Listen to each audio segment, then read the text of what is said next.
शारदीय दुर्गा पूजा निमंते शुभ खुंटी स्थापन। शारदीय दुर्गा पूजा हेउछि हिंदू धर्मर एक प्रमुख गणपर्व। एही उत्सव पुरपल्ली ठारू आरंभ करी बड़ सहर सबुठारे पालन होइथाय। एही दुर्गा मेढ़ निमंते विभिन्न संगठन और पूजा कमिटी पक्षरु बहु पूर्वरु प्रस्तुति पर्व आरंभ होइथाय। सेहीपरि गंजाम जिलार दिगपहंडी सहर बसस्टाण्ड ठारे मध्य एही दुर्गा मेढ़ बहु आडंबर और जाकजमकरे अनुष्ठित होइथाय। प्रतिवर्ष भली चलित वर्ष मध्य सप्तमी ठारू एही दुर्गा पूजा आरंभ होई कुमार पूर्णिमा पर्यंत चालू रहिबो। एथि निमंते मंगलवार संध्यारे शुभ खुंटी स्थापन करा जायथला। वरेण्य पंडित लोकनाथ त्रिपाठी तत्वावधान माँ बुढ़ी ठाकुराणी मंदिर पूजार्चना करा जाई सेठारु आज्ञा मालनी शुभ खुंटी को बाजा बाजणा घंट कीर्तन करी पूजा मंडप स्थल को अणा जायथला।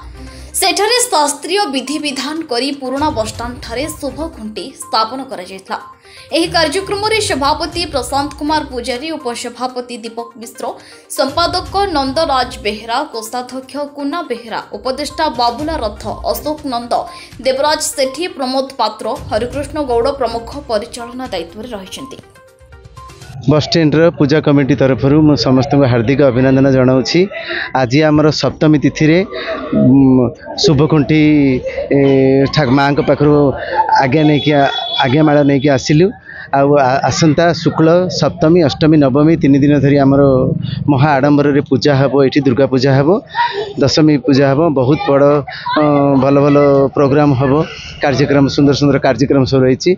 आमर बसस्टैंड कमिटी तरफ आपण समस्त को मु हार्दिक अभिनंदन जनाऊँ। डांस प्रोग्राम जाके जो 3-4 प्रोग्राम करा होची।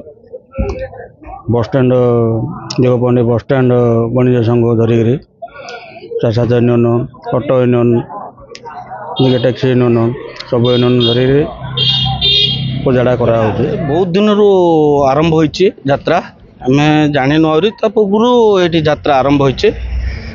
माँ दया तरफ माँ दया आम उपर रहा।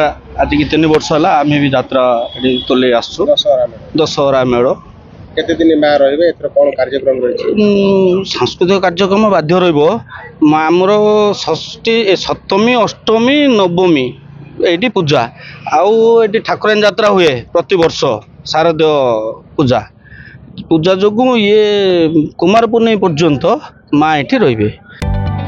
जदि आपंक आम भिडी भल लगा तेब आम चैनल को लाइक, शेयर और सब्सक्राइब करने को जमा भी भूलु नहीं।